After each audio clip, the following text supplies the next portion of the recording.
Aristotle was born around 384 BC in the ancient Greek kingdom of Macedonia, where his father was the royal doctor. He grew up to be arguably the most influential philosopher ever, with modest nicknames like the Master and simply the Philosopher. His first big job was tutoring Alexander the Great, who soon after went out and conquered the known world. Aristotle then headed off to Athens, worked with Plato for a bit, then branched out on his own. He founded a little school called the Lyceum. French secondary schools, the lycées, are named in honour of this venture. He liked to walk about while teaching and discussing ideas. His followers were nicknamed Peripatetics, the Wanderers. His many books are actually lecture notes.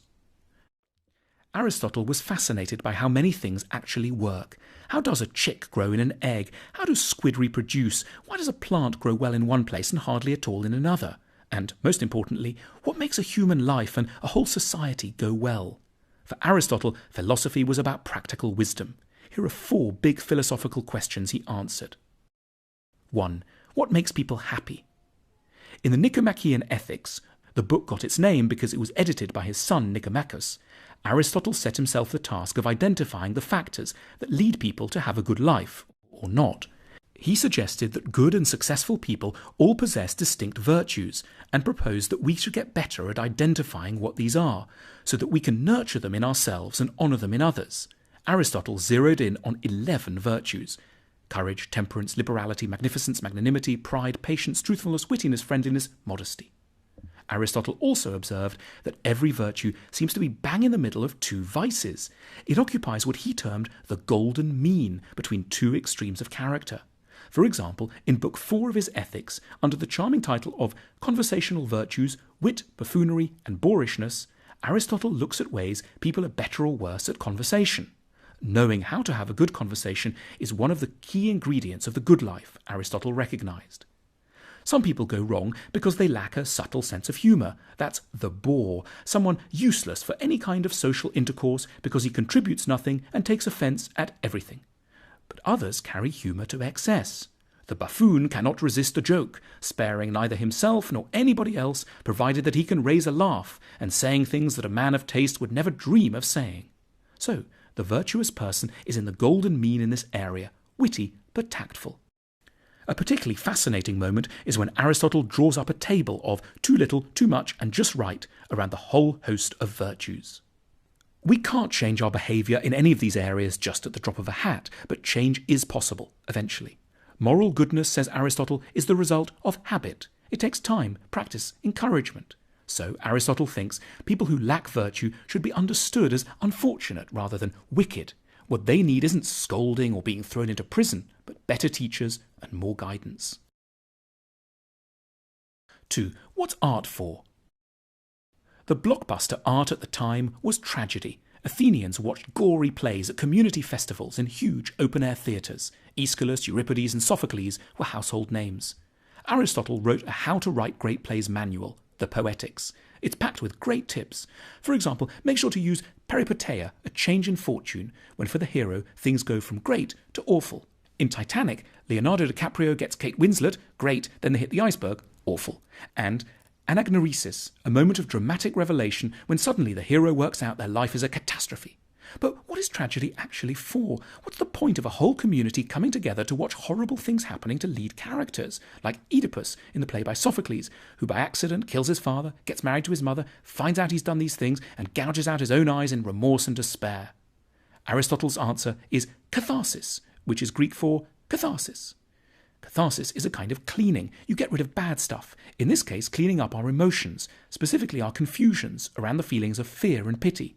We've got natural problems here. We're hard-hearted. We don't give pity where it's deserved. And we're prone to either exaggerated fears or not getting frightened enough. Tragedy reminds us that terrible things can befall decent people, including ourselves. A small flaw can lead to a whole life unravelling. And so we should have more compassion or pity for those whose actions go disastrously wrong. We need to be collectively retaught these crucial truths on a regular basis. The task of art, as Aristotle saw it, is to make profound truths about life stick in our minds. 3. What are friends for? In books 8 and 9 of the Nicomachean Ethics, Aristotle identifies 3 different kinds of friendship. There's friendship that comes about when each person is seeking fun. Their chief interest is in their own pleasure and the opportunity of the moment, which the other person provides. Then there are friendships that are really strategic acquaintances. They take pleasure in each other's company only insofar as they have hopes of advantage of it.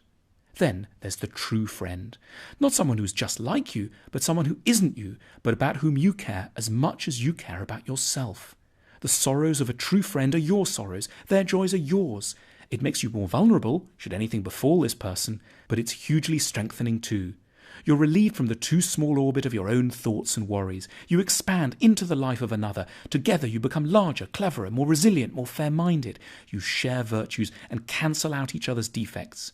Friendship teaches us what we ought to be. It's quite literally the best part of life. 4. How can ideas cut through in a busy world? Like a lot of people, Aristotle was struck by the fact that the best argument doesn't always win the debate or the battle. He wanted to know why this happens and what we can do about it. He had lots of opportunity for observations. In Athens, lots of decisions were made in public meetings, often in the agora, the town square. Orators would vie with one another to sway popular opinion.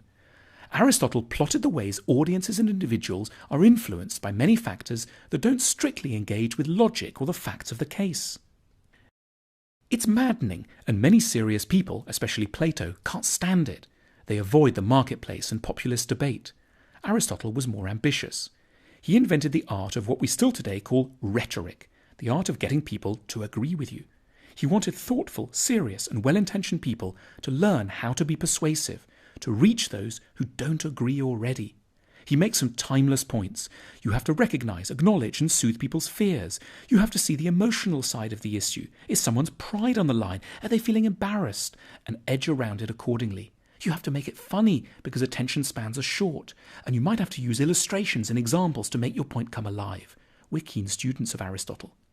Today, philosophy doesn't sound like the most practical activity. Maybe that's because we've not paid enough attention recently to Aristotle.